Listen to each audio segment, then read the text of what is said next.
C'est pour demain, votre chronique high-tech signée Cédric Ingrand, tout frais, qui revient de vacances. Et là, j'ose à peine y croire. Oui, Digital Detox, passer toutes ses vacances sans son smartphone. Vous l'avez fait ?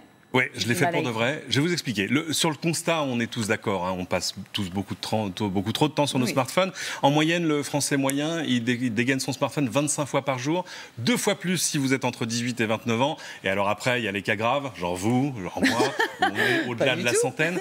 Et le premier pas vers la guérison, c'est quand même de reconnaître son addiction. Et le meilleur moyen de se tester, c'est de laisser son téléphone à la maison. C'est ce que j'ai fait moi pendant une belle semaine. Je suis parti à l'étranger et j'ai laissé mon iPhone dans un tiroir, même pas au fond du sac, genre non, je l'utilise ça. Non, un tiroir à la maison.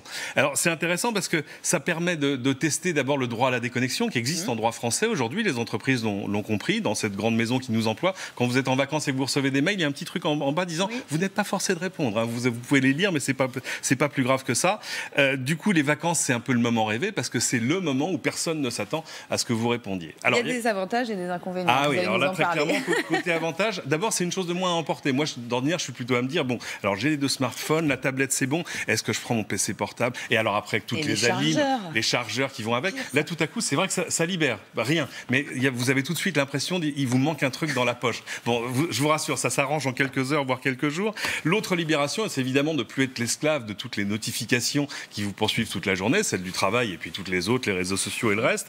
Et l'impression d'avoir regagné du temps. Vous verrez, le temps passe plus lentement quand on ne regarde pas son smartphone 3-4 fois par heure. Tout à coup, vous reprenez du plaisir à des choses plus simples. Et puis, et c'est pas très sympathique, mais tout à coup, vous allez voir ces gens, ces couples que vous voyez au restaurant qui sont chacun sur leur smartphone, personne ne se parle, ils attendent que le plat arrive.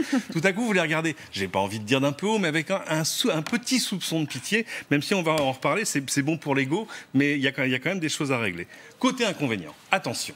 Ne faites pas ce que j'ai fait moi, c'est-à-dire faire le sevrage total du jour au lendemain en le décidant comme ça. Une cure, ça se prépare. Évidemment. Mettez un message de réponse automatique sur votre mail pour dire « je ne répondrai à rien pendant une semaine ». La même chose sur votre répondeur vocal. À la limite, avertissez vos réseaux sociaux. Moi, j'ai rien fait. Du coup, quand j'ai rallumé mon téléphone en rentrant, vous avez d'abord l'impression d'être Lady Gaga ou Nico Saliagas quand il poste un truc sur Instagram. C'est-à-dire que d'un coup, 800 notifications, que se passe-t-il? Mais dans le lot, il y a quand même tous les gens qui, pendant une semaine, vont dire « Cédric, mais Cédric, t'es où ?» Il y a même des gens qui sont inquiétés, je suis sûre. Évidemment, sont inquiétés. Ils sont habitués plutôt à ce que je leur réponde dans la journée.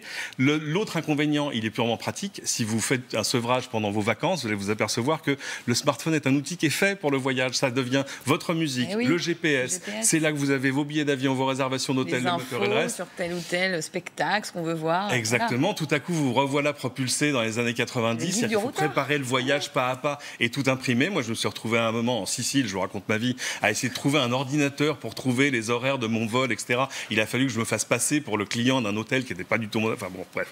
Mais donc c'est compliqué. L'autre inconvénient, et là il est plus profond, c'est que à l'image même des autres addictions, les vraies, les graves, l'alcool, la drogue, etc. Vous savez, une addiction, c'est souvent une béquille qui vous permet d'éviter un autre problème ou de vous protéger vous-même. Du coup, ces couples au restaurant qui ne se parlent pas à cause de leur smartphone, si on retire le smartphone, soit ça va régler les problèmes, soit ça va en révéler d'autres plus profonds. Donc faites attention quand même. J'adore. Aucune rechute, promis? J'ai un peu de mal à y croire. Alors, non, rien. Vraiment, presque. Moi, j'ai voulu profiter des vacances pour lire. Je voulais pas emmener une pile de bouquins, donc j'ai emmené une petite liseuse. Vous voyez, un petit Kindle, mais ça ne sert qu'à lire.